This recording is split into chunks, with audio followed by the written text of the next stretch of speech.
नमस्कार, पोलीस माझा न्यूज मध्ये आपलं स्वागत। आता आपण आहोत कल्याण पश्चिम येथे आणि आता आपण बघणार आहोत येणाऱ्या निवडणुकांच्या पार्श्वभूमीवरती इथल्या जनतेचं उमेदवारांबद्दल काय मत आहे। तर नमस्कार, पोलीस माझा मध्ये तुमचं स्वागत। बोला।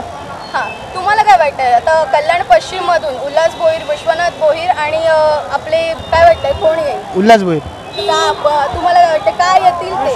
महाराष्ट्राच्या हितासाठी उल्हास भोईरच पाहिजे। काय व्हायला हव्यात सुधारणा अजून तुम्हाला काय वाटतं? उल्हास भोईर यांच्याकडून काय अपेक्षा? ट्रॅफिक कोंडी आहे, ट्रॅफिकवर समस्या नाही, स्मार्ट सिटीचं काम रखडलेलं आहे, सगळ्या बाजून कामं रखडलेली आहेत। तर नमस्कार, कल्याण पश्चिम मधून उमेदवार उभे आहेत, मग तुम्हाला काय वाटतंय कोण येईल?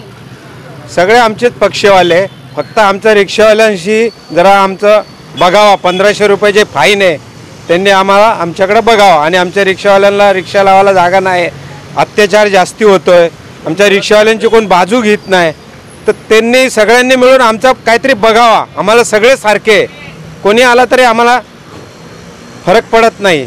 सर्व पण करायला पाहिजे ना, इलेक्शनच्या टाइमला बोलतात सर्व, पण त्याच्या पुढे सर्व काय बोलून जातात, कोण काय विचारत नाही, कोण काय बघत नाही।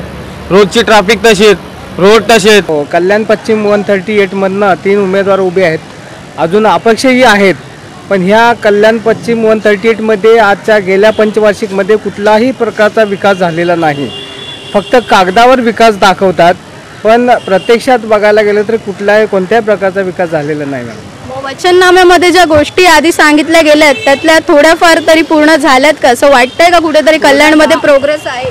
10-15% पूर्ण झाले असेल, नाही म्हणता येणार नाही, पण जे वचननाम्यामध्ये बोलतात की आम्ही हे केलं ते केलं, तो काही पाठपुरावा झालेला नाही त्यांच्याकडे। नवीन चेहरे येऊन काहीतरी करतील असं कुठेतरी वाटतंय का? 100% वाटतंय। सगळ्यांच्या मनात बदल हा झालाच पाहिजे असं सगळ्यांच्या मनात आहे।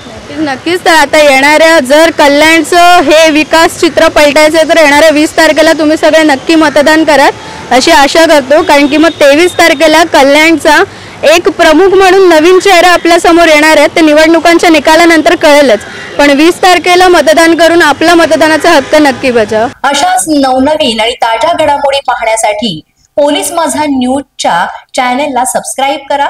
आमचं फेसबुक, ट्विटर आणि इंस्टाग्राम पेज आहे ते सुद्धा फॉलो करा। तसंच अधिक माहितीसाठी पोलीस माझा न्यूजची वेबसाईट आहे www.polismazha.com या वेबसाईटला अवश्य भेट द्या।